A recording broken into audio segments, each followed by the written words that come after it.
In this video, we're going to be looking at how do we solve quadratic systems. So in the last video, we looked at using just normal linear three variable systems in order to solve for the formula of a quadratic. But here what we're looking at is actually a quadratic and a linear interacting on the same coordinate plane. So more often than not, what we're going to end up with is two solutions, which we might have a quadratic. This one's just going to be upside down. And we have some line that's going through it. And we see that they intersect at two different points. So normally that's what we mean when we're doing a quadratic and a linear system. But notice, because the quadratic turns back around, there's often two solutions. So a rule of thumb is whatever is the degree of your largest polynomial that you're looking at in your system, that's going to be the possible amount of solutions that we're looking for. So quadratic has a degree of 2. So that means the exponent is a 2 on the variable. So we're going to be looking for two solutions. Now, I'm not going to do both of these. I'm going to choose one of them here, but we can kind of see this overall idea of what we're doing.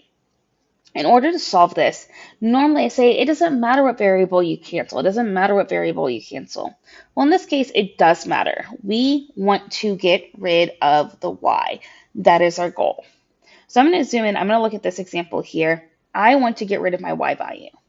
Now, in order to do that, these need to have the same quantity, but a different sign. -2 and -3, that's not going to cancel. So I'm going to multiply this one by 3.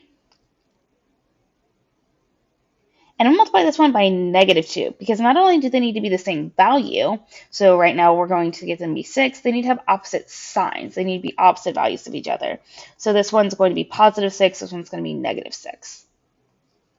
So for my top one, I'm going to end up with 2x. Nope.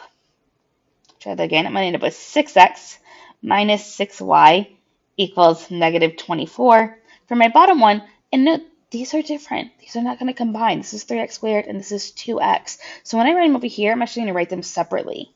That becomes -6x squared plus 6y equals +12.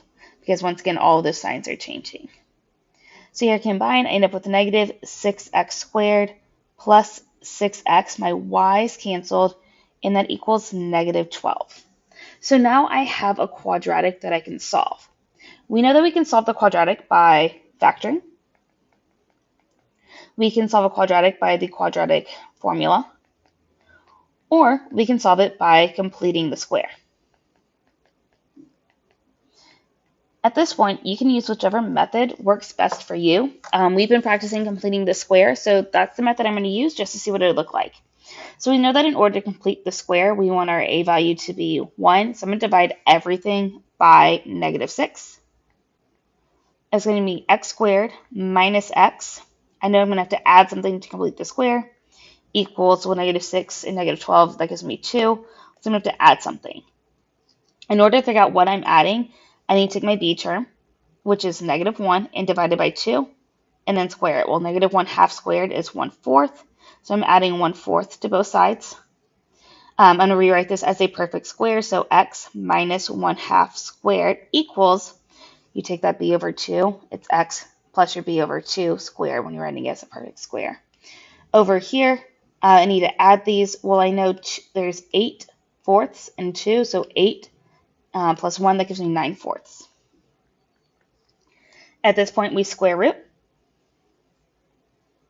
So that gives me x minus 1/2 equals plus or minus, because when you square root, you have to take the plus or minus. And this one's pretty cool. I can actually take the square root of this. The square root of 9 is 3. The square root of 4 is 2. So this is plus or minus 3/2.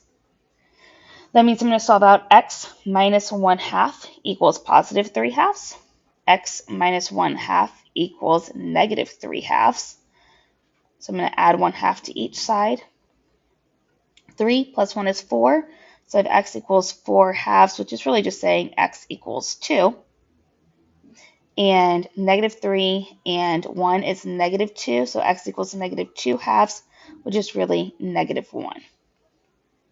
Now at this point, a lot of people want to stop because we've done a lot of work at this point. We have eliminated a variable. We've solved a quadratic out. We have two x values. But we know when we're solving a system, we don't just want the x values. We also want to know the y value. So I need to go through and I actually need to plug these back in. it's so much easier to plug it into your linear. You could plug it into your quadratic. It's just going to be more work. So I'm going to grab my original linear equation. That is 2x minus 2y equals negative 8. And I'm going to plug these x values in. So 2 times 2 minus 2y equals negative 8. It's 4. I'm going to subtract that 4. That gives me negative 12. So y equals 6 here. So I have a coordinate point of 2, 6. And then I need to do the same thing for my other one. So 2x minus 2y equals negative 8. 2 times the negative 1 minus 2y is negative 8, negative 2. I get negative 2y equals negative 6, so y is equal to 3 here. So this coordinate point, I plugged in negative 1, and I got out 3. So that is how you can go about solving a quadratic. You will have a quadratic again at some point that you have to solve. Once again, you can choose which method you want to use in order to solve it out.